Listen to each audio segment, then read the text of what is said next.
Embroidery hoops, a very important piece of equipment. These hoops are great for holding your fabric nice and taut, the handheld ones as well. I'm going to talk a little bit about these with the dowels. We use these at our school, and we provide the students with a barrel clamp, and then depending on the size of the project they'll use one of these hoops. Inside that clamp they just dowel goes into the hole here, we tighten them up, and they are great for being able to use both hands when embroidering, or if you need to hold something while you're stitching it down, like couching a piece of gold thread for instance. This hoop is great. So what we have here is a 10-inch, an 8-inch and a 6-inch hoop. We also have a version where it comes with a seat frame. So you would sit on this paddle, and then the dowel again would insert through the hole here. You can tighten it, and they're adjustable for a little bit of height on these pieces. They also are great because you can clamp these ones to a surface top if you prefer to stand while you're stitching in case you have a bad back or something like that. So they're very, very versatile. They also unscrew, flatten down, and you can travel with them. I've used one on an airplane for instance. So what we're going to do is look at the hoops themselves and look at how we bind them so they're nice and taut in that allow your fabric to be nice and taut when you're working with them. So we're looking at this hoop here. This is the 8-inch, and it's been bound with a bias tape on the outer and on the inner hoop of both of these, and then when they go back together like this, they'll hold the fabric nice and tight between here. So what we're going to do is take a little 6-inch hoop here. You're going to need some bias tape,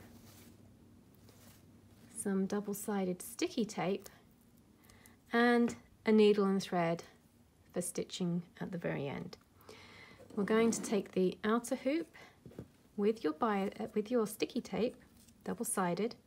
You're going to stick around the hoop. You can get tape that's the same width. I'm just using a narrow tape here. It happens to be the size I had available. And you're going to stick around either side of the hardware. We'll peel away the paper, like so, to reveal the tape. And we're going to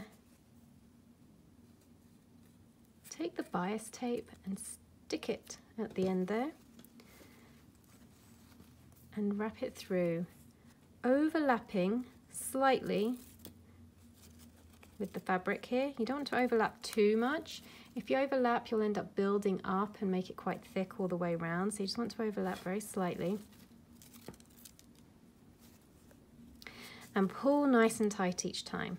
The bias tape, because it's fabric cut on the bias, gives that little bit of stretch so that everything sits nice and tight when it's pulled around the hoop.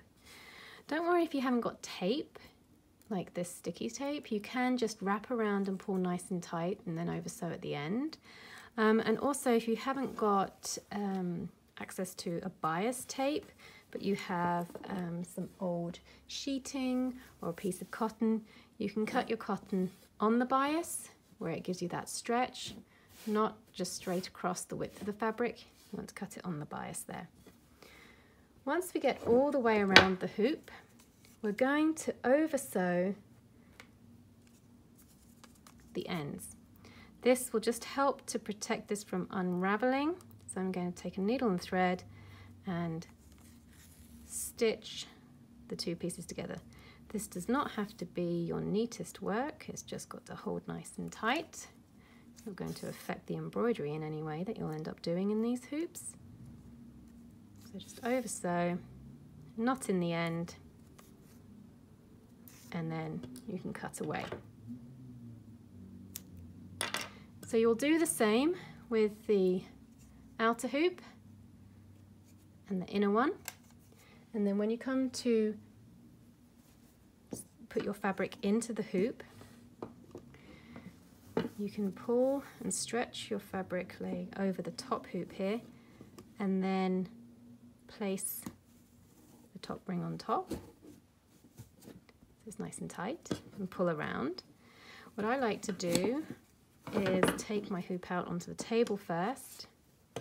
I'll then take my embroidery with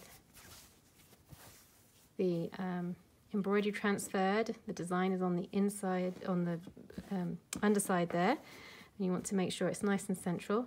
And then just like a pastry cutter, you're going to place the second hoop on top like so, making sure you line your dowel up with your hardware.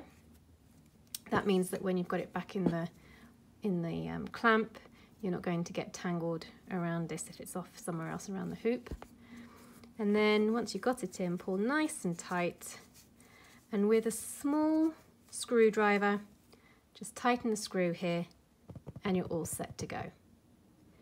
So we do have these hoops available, and if you're interested, you can visit us at info@sfsnad.org and we can give you all the information that's needed.